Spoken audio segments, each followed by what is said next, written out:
video vamos a presentar la medición de la resistencia equivalente. Vamos a medir las tres resistencias. Podemos observar que la primera tiene una medida de 2K con una tolerancia del 10%. La segunda,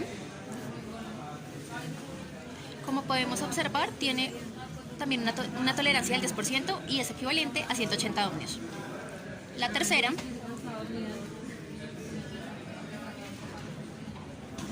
de 0.1 en ohmios son 620 con una tolerancia también del 10%. Al sumar las resistencias, como podemos observar, nos dan 2820 ohmios.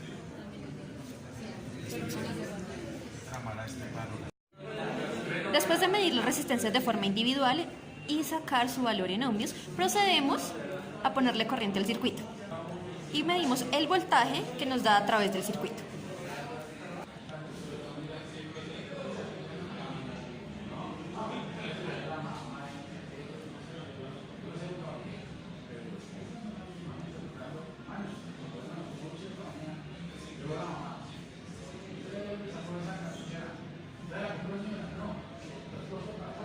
Listo, como podemos observar en esta parte del video vamos a hallar la resistencia equivalente de estas tres resistencias, las cuales son de 2K, de 620 y de 180 ohmios.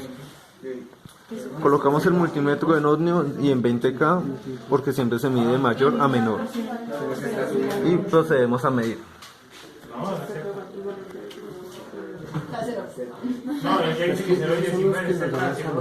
Como podemos observar, nos da 1.3. Como está en 20K, entonces sería alrededor de 1300 ohmios. Si bajamos el multímetro podemos observarlo más fácilmente. Como podemos observar, cuando lo colocamos en 2000 ohmios, observamos que es de 1300 ohmios la suma de la resistencia equivalente. Vamos a hacer la segunda parte del video del laboratorio. ¿Sabe qué pasa? Tenemos las tres resistencias ahora en paralelo y vamos a medirle el voltaje. Colocamos el multímetro para medir voltaje en corriente directa y sobre 20 voltios, ya que trabajamos con una batería de 9 voltios. Para medir el voltaje sobre la resistencia se mide de esta manera. Pero ustedes ya lo hicieron teórico y En la primera resistencia observamos que es de 6.4 aproximadamente. ¿Pero qué hicieron primero? Teórico. En la segunda de 6.35 Porque es que es mejor primero tener teórico, porque eso ustedes... y en la tercera de 6.33. Observamos que la corriente cambia un poco, pero solo es por la caída entre ellas mismas por el paso de los cables. Ahora vamos a hacer la parte matemática del experimento de laboratorio. Ya que se hizo la parte física, ahora se va a hacer la comprobación de la misma. Como podemos observar, tenemos el circuito gráficamente hecho en serie. Con la batería en este momento es 7 voltios porque la batería ya estaba un poco gastada. Con las resistencias de 180 ohmios, 620 y 2000 ohmios. Para sacar la resistencia equivalente, observamos que es la suma de las tres resistencias, lo cual nos da una resistencia equivalente de 2800 ohmios. Con eso podemos hallar, teniendo la corriente, ya que podemos observar que tenemos los voltios y la resistencia equivalente, lo cual nos da una división que es de 2.5 miliamperios la corriente. Y como está en serie, la corriente es para todas la misma.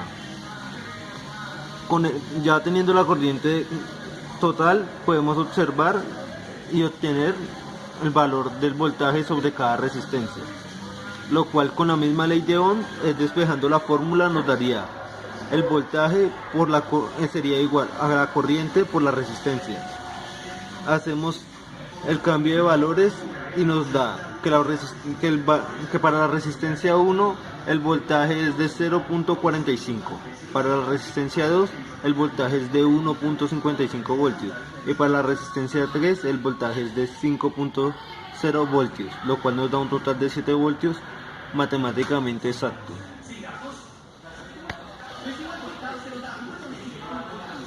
Tenemos el circuito en paralelo.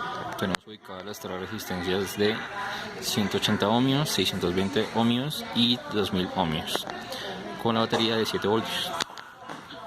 La resistencia equivalente en este circuito nos dio como resultado 2139.5 ohmios, que salen de la multiplicación entre las dos primeras resistencias dividido la suma de estas dos, y el resultado que nos dé esta expresión de aquí le sumamos la última resistencia, que es de 2000 ohmios. Aquí podemos ver como un poco más detallado el proceso, los resultados de las resistencias. Y el tema del voltaje, como es un circuito en paralelo, el voltaje es el mismo para las resistencias, en este caso es de 7 voltios.